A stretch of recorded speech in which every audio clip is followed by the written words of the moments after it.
Okay, so tonight let us talk about lean in green naman, no? Um, for example, nag-join ka. So this is you. Ang gagawin mo para kumita ka is maghanap ka lang ng mga tao mo. So syempre dahil naka-triset system tayo, naka-hybrid system tayo. So ganito yung structure niya. Okay, so una, syempre makakuha ka ng isa, may 500 pesos ka dyan, direct referral. So ngayon, kukuha ka ulit, pangalawa, 500 pesos ulit. Next naman, kukuha ka ulit, pangatlo. Pero before that, no, Bicep activated ka na pala. So, this is the safety net of the company na wala munang pairing. No? And it's because our company has no flash out. And, syempre, strong leg retention tayo. And, ayan, so, mangyayari naman is, kukuha ka ulit ng pangatlo. So, pag pangatlo, nagiging tricep activated ka. So, magkaiba po yung income ng bicep at saka ng tricep. Okay po? So, yan, malalaman natin yan. So, sa tatlo na yan na na-refer mo, good news, kumita ka na po dyan ng 1,500 as referral. Ang gagawin mo naman ngayon, next move mo, is kailangan tutulungan mo yung nasa left side mo na kumuha din ng tatlo.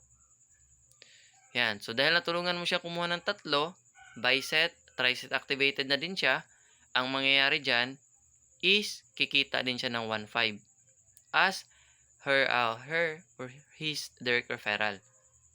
Ngayon, ang gagawin mo naman is itong sa gitna, tutulungan mo din na makakuha ng tatlo. Kung nakakuha ng tatlo yan, may 1,500 siya dyan, no? As referral. No?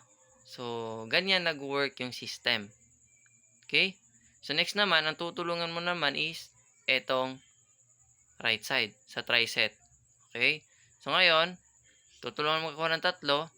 So, kumita din siya ng 1,500. So, pareho na kayo na kumita. Tama? Ayan. So, ibig sabihin, dito po sa negosyo na to, wala pong una-unahan dito, wala pong huli-hulihan dito. Lahat po, pare-pareho po. Ayan, no?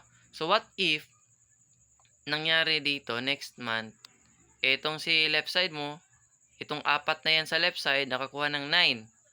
Etong sa right side, yung sa gitna, nakakuha din ng 9. So, good news, dahil bicep mo yan, yung left side mo, tsaka yung right side, yung middle, so, good news, kumita ka dyan ng 1,100 times 9. So, kasi 9 yan, no? So, ngayon, ang kikitain mo is 9,900. So, ibig sabihin, every bicep niya, may kita kang 1,1. Okay? So, ngayon, example to na 9, tas 9. Yung apat na yan, itong apat na to, ayan, nakakuha ng 9. Itong apat na to, nakakuha din ng 9. So, ang mangyayari, yan po, kinita mo. Sa tricep, iba po yung kitaan sa tricep. Same pa din, no? Kasi 9. 9 din yung kinuha dito sa gitna. Itong apat din sa right side, 9 din yung kinuha. So, ang kitaan dito is 1,300 po. Ayan, 1,300 po yung tricep niya. So, mangyayari, ang kita mo is 11,700. So, all in all, sa loob ng isang buwan, kumita ka po ng 21,600 pesos. 'Di ba? So, extra income mo 'yan aside sa work mo, may kita ka. So, good news, maximum natin per month is pwede ka pong kumita up to 2.1 million per month. Okay? So, yan po yung maximum natin sa pro package po, no? And, syempre, 'di ba, ganyan yung structure. Ang tanong dito, dumadami ba yan? Yes, dumadami yan. 'Di ba? Yung apat na yan, dumadami ba? Ito, dumadami ba? Yes, dumadami din. Itong sa gitna na yan, dumadami din ba? Itong dito, sa right side, dumadami din ba? Yes, dumadami.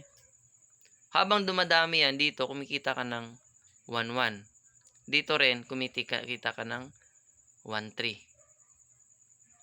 Maganda o magandang maganda? Ngayon, sabihin natin, busy ka ngayon. Hindi mo magawa si Lean Green.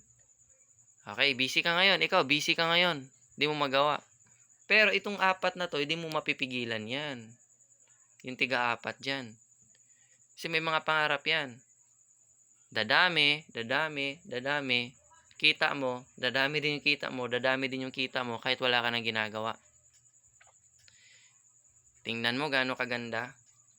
Minsan kasi sa mga tao na nakakakita na 'to is sobrang negative nila.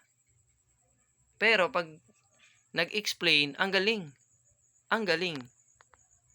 Kaya sasabihin nila, "Ay ganito 'yan, eh. 'Pag may ganito ka, kikita ka." Tas yung mga yan mo, 'pag dumadami yan, kumikita ka din 'pag dumadami. Sabi ko, "Tama, kumikita ka pero ba't 'di ka sumali? Bakit 'di mo gagawin?" Na minsan kasi, yung mga taong galing mag-explain, alam niya na, ha. Alam niya na 'pag dumadami yan, kumikita.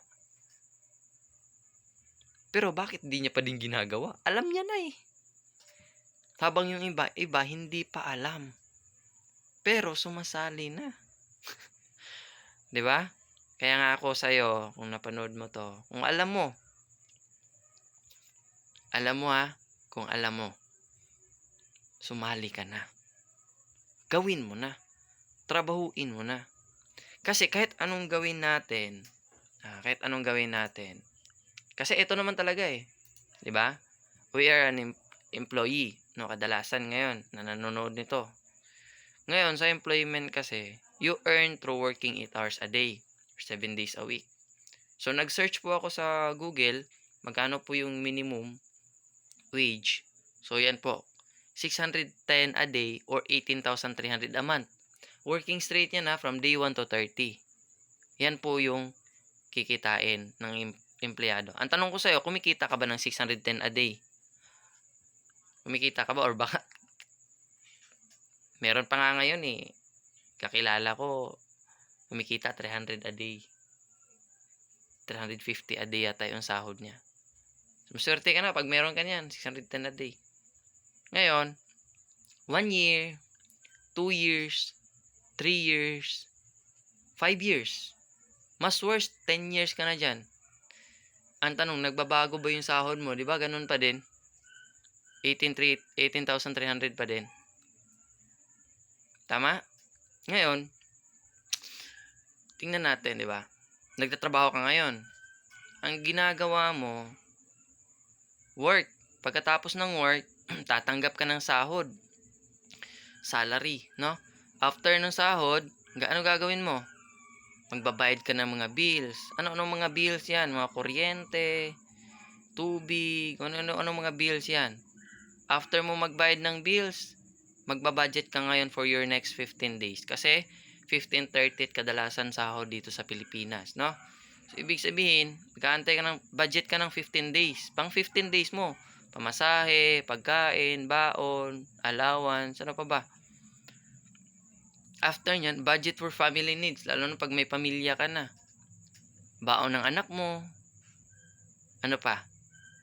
Pagkain sa bahay, ulam sa bahay, other expenses, basta family needs. Ano pa? What if short ka sa budget? Anong mangyayari? Mangungutang. 'Di ba? Sino dito naka-experience na 10th day mo pa lang sa work, ubos na yung pera mo?